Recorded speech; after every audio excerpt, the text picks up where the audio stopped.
Hi everyone, this is Tanya the Lady Strange. Welcome to another weekly collective reading for the week of November 23rd of 2025 to November 29th of 2025. That's how my readings go, and you're guided on that. If you're new here, welcome. If you're returning, welcome. Either way, thank you for coming here and watching, and of course, welcome to my altar room, so to say, or re-welcome. Many of my previous videos were filmed outside, but it is way too cold here in central New York State. So, yeah. Not dealing with that. I do not enjoy the cold whatsoever. So, yeah. And it's only going to get more intense from here. But with that being said, so this week on here, my readings are mainly guided intuitive. They come from the guides, entities, and deities and spirits I work with, along with my own magic and my own intuition and experience that I have and that I can bring to the table, potentially to help you. Now, this is just an energetic reading. It's not predictive. It is not divinatory. It may be. Again, each thing is different for each of us and our experience in this life, this world, and our interactions and relativity. However, again, take what works for you and does not. If this does not work for you, that's fine also. As I say, to each their own. We each have our own path and our own gnosis. So with that, let's get into the reading. I've already did a crystal pull. Well, I was guided. I didn't actually cast or pull. I was more guided by my guides and my intuition. What's going to work for me, and I was also told this is what's going to be for the collective and the opening and energetic message, along with some oracle cards that I was guided to pull, specifically from Hecate today. So this message is brought to us and to you, and it's all that is in this collective this applies to by Hecate. So this crystal of this week to work with, or the energies to embody, if you don't have crystals or have an extensive collection, does not mean you cannot embody these energies or personifications of them, the epithets of them, and how they may apply to our experience, our guidance, or the energies of this week, just to be mindful, aware of. So if you are like myself in the United States, it's Thanksgiving this week. So you may or may not be spending time with family. That may or may not bring different issues or rehash them. But yeah. So this basically is skeletal quartz, or also known as celestial quartz. It is because it has formations in it of layered formations that often can kind of look like the skeletal form in a human or animal body. They are multi-layers of crystallization. So this week is guiding us towards self-discovery, finding those layers within ourselves, but with a healthy perception and perspective married together, like I like to say. That is just continuing to, with compassion and grace and honesty and integrity for yourself, is to continue to discover what is right for yourself and what needs to be let go and what needs to be embraced and integrated in this ever-changing, ever-difficult, and sometimes often dark life experience that we have that is quite hard to understand and can be challenging, but can also be uplifting in a positive way. So the celestial quartz invites us to stay grounded, to find that formation and how they interlink, to build those foundations within ourselves and then explore what is ourselves and our experiences and what we are and how we can learn more about ourselves and apply that to our interactions and our life experience. To know thyself, as I like to say, or as many others like to say, should I say. And the celestial skeletal quartz here not only has the energies of quartz in it, which is a universal stone that can be programmed for many things, this is a road opener. So that means this will help you to embrace, it's being guided to embrace the opportunities you may have, to take those actions, even the smallest steps, to change your environment, your perspectives and perceptions, your feelings, what you need to deal with, what you need to release, what you need to gain, and how you can open up the new paths, embrace those, as does the change of seasons, as Mother Earth does herself, and as life does, evolution. So create your opportunities, embrace opportunities that you are given either by the universe, whatever your spiritual system is, your guides, or the others, or you can create for yourself. Move through and forward. You have the tools, the knowledge, opportunity, and strength to do so. It's a good time. I'm being guided to take those actions. So use the multifacets of this. Look up Skeletal Quartz carrier if you have it. If you do not, then embrace those qualities. See what may resonate for you in the message she has. Now, the conjunctive cards that came up are from the Three Black Moons Oracle from Chris Madsen over at Burning Paper Hearts. I have pre-ordered his Three Red Moons decks. I have his Witch's Tarot. He is an amazing creator. I've had some brief interactions with him when I got the Witch's Tarot, because there was a loss of a card and all that misunderstanding. I lost a card, that is. So he sent me an extra card. So that was kind of him. But his creation, his photography, and his manipulation and creation of that is truly magic in itself. And helps us women, or even men, no matter how we may identify in this life and experience. But the magic we hold, the deep, dark feminine, the silence, the strength, the rage, the power, the creation, the ability to destroy, the ability to nurture, the ability to teach and to be taught, to be still, but know when to act and react. So, as does Hecate with the cycles that she brings of birth, life, death, and rebirth and transformation. So, along with that celestial quartz and along with the ability for road opening and self-discovery and wisdom through experiences and integration, and, of course, perspective and perception in a healthy way, and in a truthful way, that is. Facing ourselves and our truth is often very hard, but that's what helps us to stand strong. So we have, this week, there is some nudity in this deck, so if that's not your cup of tea, fast forward. I find nothing wrong with artful nudity. Often others do not like to face things, and that in itself creates many shadows. I know it has for me. So the Enchantress. The Enchantress is seductive, tempting. She is a creator. She knows her power and her will. That's what this collector does, but you should embrace those qualities this week.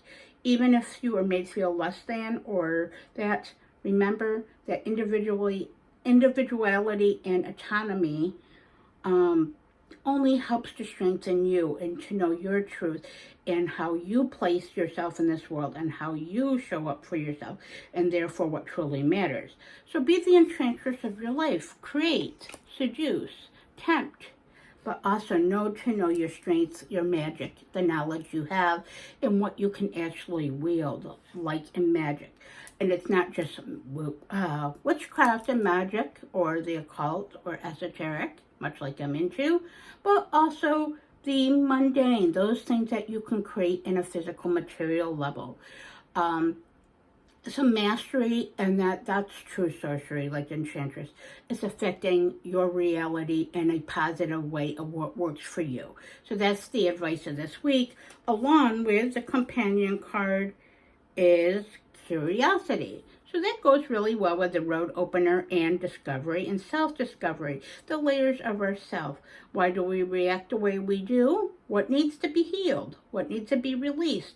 What do we need to be more open and receptive to? How can we participate as active participants in our life and those around us in the situations that we want this week?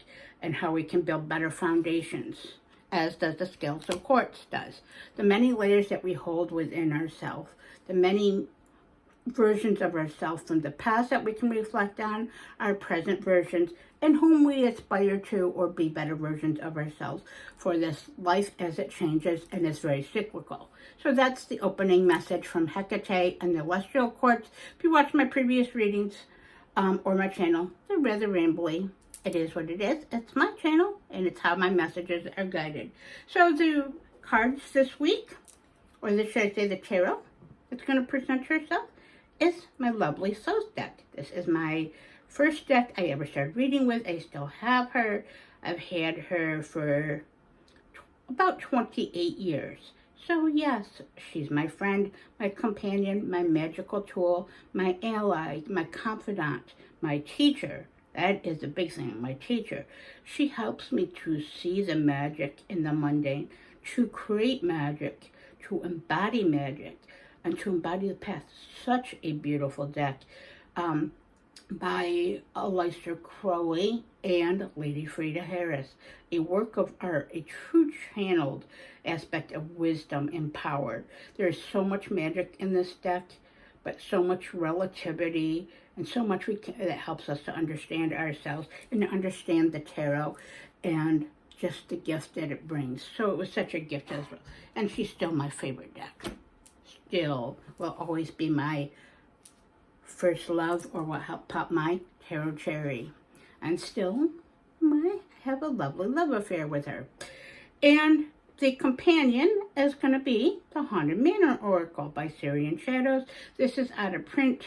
This is a beautiful deck. I am a fan of all his decks and his creativity, his art, and the amazing words and wisdom he has in his guidebook.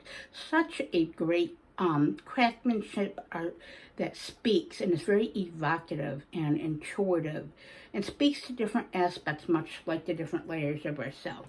So those are going to be the decks using. Let's see what the tarot has for us this week. What is the energies that this collective needs to be mindful of, aware of, that they can discern, and also bring discernment into their different interactions and how life interacts with them and others. The energies that may present themselves and step forth, or even be a bit hidden or underneath the surface. So like the Celestial Quartz, so much like the information that curiosity can bring us, to bring us new paths and embrace our opportunities, and just to continue to grow and be better versions of ourselves. And that's all we can ask for, is to be decent human beings, magical spiritual beings, and just be a generally good human person for ourselves and others. But to be real, not to like sugarcoat or fake. We all wear masks, but much like those layers, but they can be effective and ineffective. It's all about being mindful of that and acknowledging. So this week, this collective, 3 from top. Okay, that's what I'm being guided with, spirits. So I'm doing 3 from top. And let's see what we have here. What would you like to share with us, Sos? And it's the energy of this week. Now, this deck is a bit beat up and a bit tattered. She's met many people, read from many people. She's traveled to many places. She's been used in magical practice. So she's got battle scars, living scars, gnosis scars, and that's, but that only adds to her magic. I got this in the late 90s. 97, 98 time frame. And look what we got. First card, my frenemy, I call her, the Tower. So yes, the Tower is my frenemy. Because just like any other card or anything, there's 2 different sides of the same coin. Both apply and are applicable. There is always a light and a dark, and often a gray area of mixtures of life. That's what life is. That's what lessons are in relationships. I have a mixed relationship with Tower, but I'm building a much better relationship with her. So the Tower is obviously a major arcana card. So we'll get into that in a moment for the reading. And we have the Knight of Swords here. Swords have to do with air. They have to do with logic, intellect, perspective, how analyzation, planning, and movement, and how we use our voice in this world and our intellectual properties to move through. Now, the Knight of Swords is a very rapid moving energy. So this shows rapid movement, much like taking that opportunity and thinking, but maybe not overthinking, certainly, because it's a very fast moving knight, and taking those opportunities. And the last tarot card, as you'll see the battle scar in this one, if you can, in the bottom, this is the High Priestess, another major arcana card. So this is going to be a very important week. Hence why I was guided towards the crystal, hence the Curiosity and Enchantress card. See how that all works, and how guidance works, and how things interplay and interwoven. And so the High Priestess, she is the one that sits still and knows and receives, but observes with objectivity and not false objectivity. She does have a sense of that, of course. She's the one that reaches beyond the known, knows the secrets, knows when to speak and when not to speak, when to share and when not to overshare, when to be silent, but one who has faith and truly knows themselves, and therefore has certainty and a certainty, knows their feelings, but is also receptive to that around them before making any rash decisions. So the message this week here with the Tower, I'm going to put these two together, I feel. The Tower and the High Priestess, gorgeous cards, is that despite things that might seem very challenging to our day-to-day life, our emotions, our thoughts, especially from the past, and being mindful of how the past can shape the present, but not to live in the past, and how the future can, and what we're aspiring to, can still affect the present. They're all interwoven, but we're not going to live in our past. There is the need with the Tower that, like the foundations of liberation, it is, and the relationship I've been building with the Tower has helped me actually in those Tower moments. Yes, they can often be very unexpected, sometimes very painful and destructive, and very unsettling, and leave days, weeks, and often years of interwoven layers. However, they're removing those interwoven layers of outdated perspectives, beliefs, or the mask we wear, like I say. Things and untruths that we tell ourselves, or we have been taught by others through experiences or traumas. It's time to liberate ourselves. The High Priestess is saying to us, follow our intuition, follow our guides, follow what we know in our inner knowledge, much like the Hermit does. But the High Priestess, the Hermit, he is a seeker of knowledge, I believe, and going, within. The High Priestess, she already knows. It's just a matter of listening to yourself and listening to your guides, those intuitive wisdoms, and what you've already gained and what you can discern.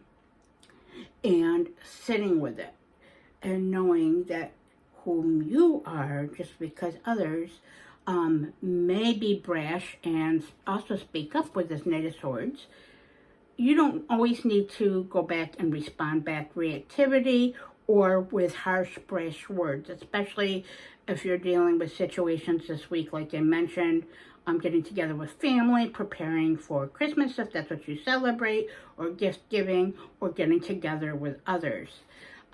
So just because others may react doesn't mean that you need to be like the High Priestess. That's going to be effective for that. And you're going to discover new things about yourself this week. But remember, too, that liberation through that Tower and that fast-moving energy, it is also the ability to move forward and to liberate yourself. What's no longer working for this collective? I know many things are no longer working for me, and I'm doing my best to embrace. Liberation is the key. You don't want things to hold you back, but you also want to be mindful and aware of and think with quick logic. And your intellect, and use your tools and intellectual facilities and resources. But again, outdated beliefs need to be let go. Time to rebuild and strengthen your structures, your skeletal system, as they say, your foundations for the future. You're going to discover a lot about that and what's going to propel you forward, as they say this week. And let's see what finally the Haunted Manor Oracle has for us. If I can get her up off the table.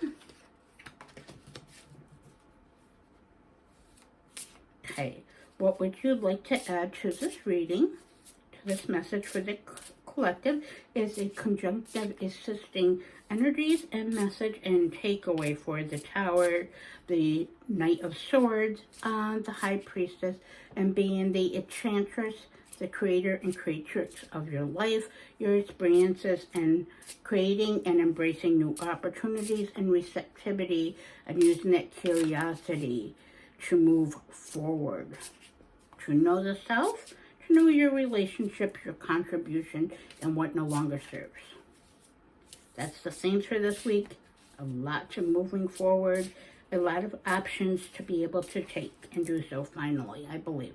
Stagnation starting to be let go and moving through that energy. Okay, so we have bats. So mind what you send out. That's pretty appropriate and fitting. And one more from the top, I'm being told. So, and swamp. Wade through carefully. Okay, so as we know, look at those lovely, gorgeous cards. So that goes with how I said we're moving out of stagnation. Again, I believe the energy is there and the options are available for us to take. Don't be too brash. Don't let the fear of the Tower or the Tower moments that may present themselves small or big or have already still been carried in or that we might be facing or may arise. Do not let that overwhelm us. Tread through carefully with strength and objectivity like the High Priestess. So be objective. Do think before you speak. Do think before you react. Just because others do that doesn't mean necessarily that you have to meet them at that pace.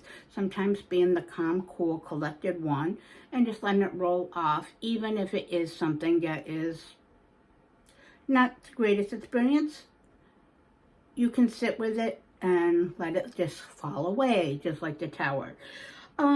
Also, in that, be careful what you send out. So the words that you say, how you respond, your thoughts and actions this week, and what you're creating.